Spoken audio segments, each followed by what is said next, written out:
this story just broke to, oh, not broke, but it's a recap. And that some quick news from Dark Horizons on both Dynamite, Dirty, Scream 7, Predator. Okay, House of Dynamite. The third and fourth still have been released for Catherine Bigelow's House of Dynamite, with the film hitting select cinemas on October 10th ahead of a Netflix release on October 24th. Bigelow's film dramatizes the White House's response in real time to incoming ballistic missiles aimed at the United States. Idris Elba, Rebecca Ferguson, Greta Lee, what a cast. Anthony Ramos, Tracy Letts, Jason Clarke. Well, of course you're going to get this kind of cast with Catherine Bigelow. And I thought it said Karen Allen. I got excited there for a second. Predator Badlands. Marvel Comics has announced that the upcoming Predator Badlands films will get a tie-in prequel comic, which will release on November 12th. Ethan Sachs wrote and Alvin Ching illustrated the comic, with director Dan Trachtenberg set to write the forward. Sachs says care was taken to make sure this prequel story ties into the film. In the one shot, a young Yakuza warrior is given a simple task by his father: retrieve a piece of technology from a derelict spaceship that crashed years ago. Inside, however, an ancient and deadly threat lies in wait. Scream 7.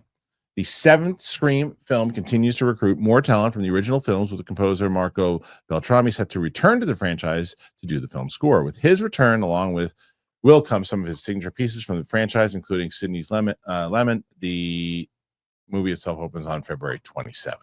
I do think, though, John, that Scream 7 is going to do very well. Okay. You don't think it's going to do well?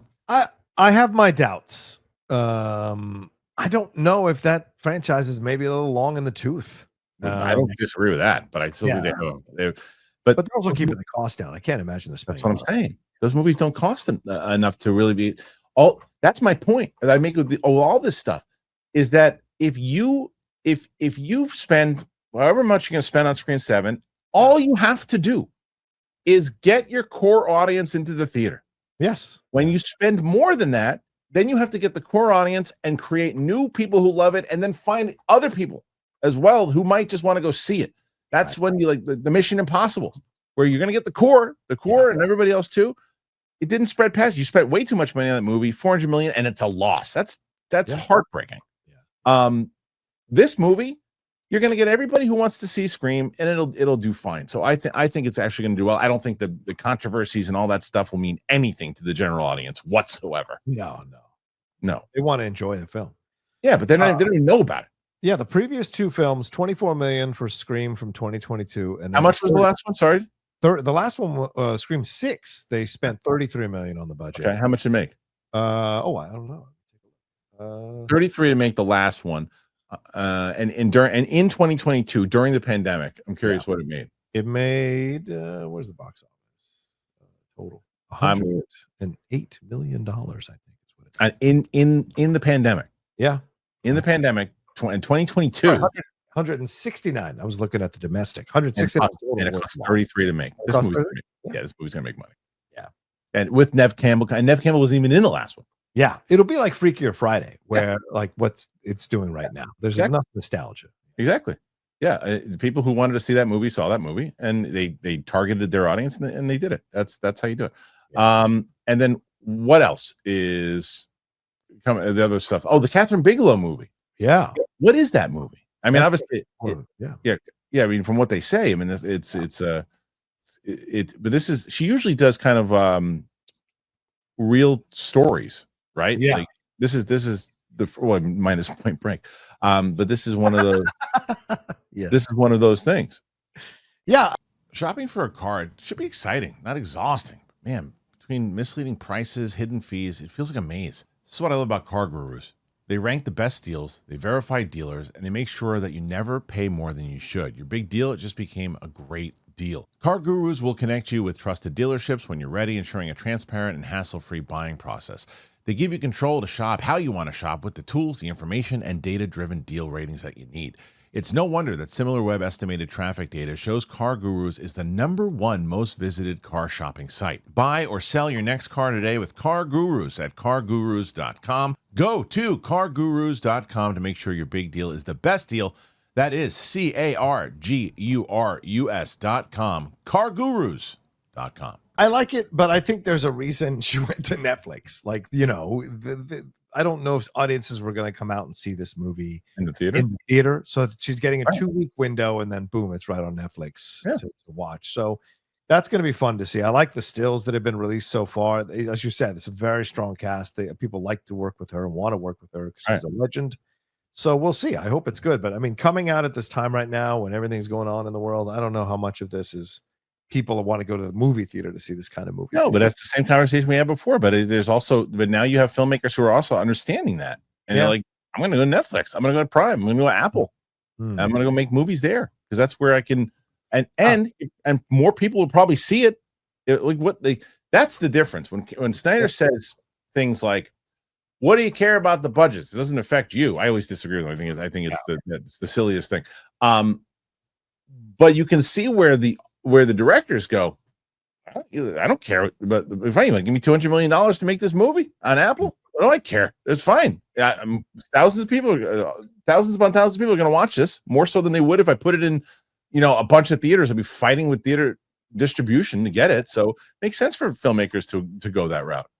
Well, then you get the occasional hit, right? Like, look, we didn't even mention this in the box office, but F1 crossed $600 million. Like, who had F1 doing as well as Superman, right? And better than Fantastic Four, right?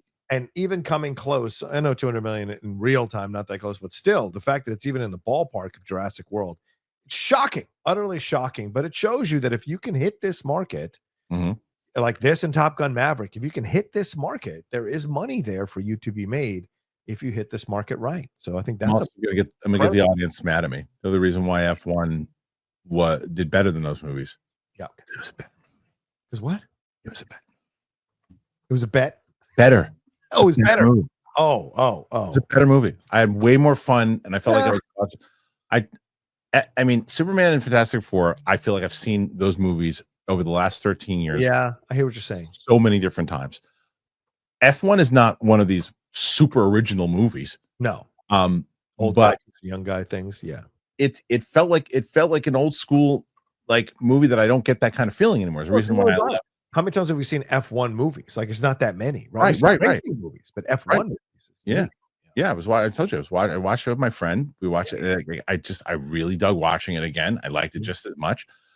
I just can't. I don't know. I'm so my top three right now they replace each other all the time. I've got F1, Weapons, and Sinners in there, and they keep fighting for I don't know where I'm going to go. By the time I make my list, I don't know where I'm going to land on it. Right.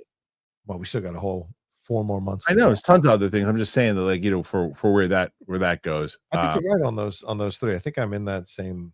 I think I have the same top three. Just not in the same order, but certainly. Oh, did you wind up?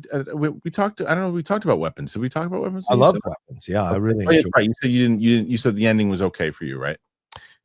Or you like the ending? Maybe it wasn't you.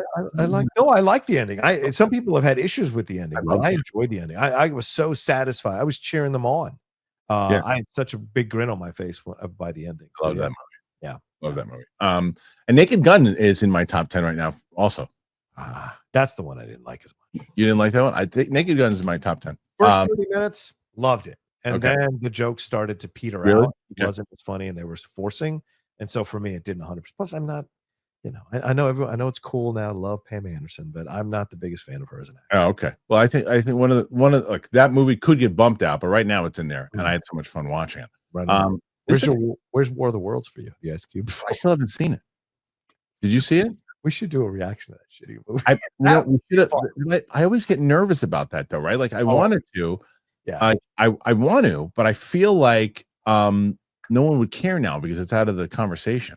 I feel like I'm late on these things. Right. Yeah. But either way, all right. K-pop. Where's K-pop and Demon Hunters in your list? Is it in the top 10? I don't know if it's in my top 10. Okay. All right. I don't know.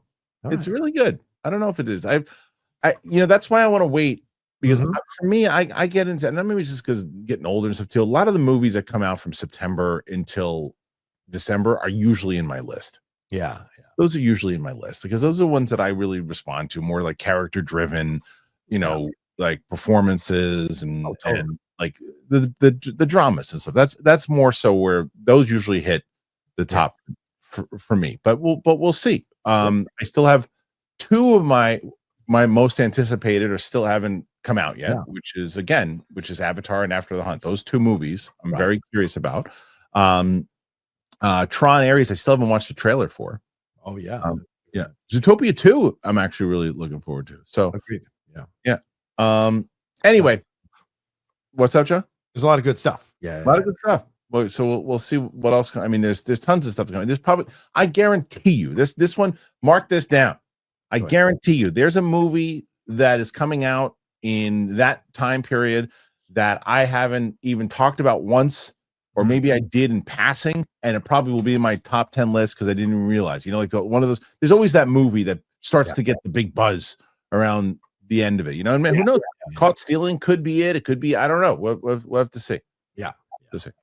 All right, guys, put your thoughts in there. What say you about all this stuff we discussed here today? Put your thoughts in there. We want to know.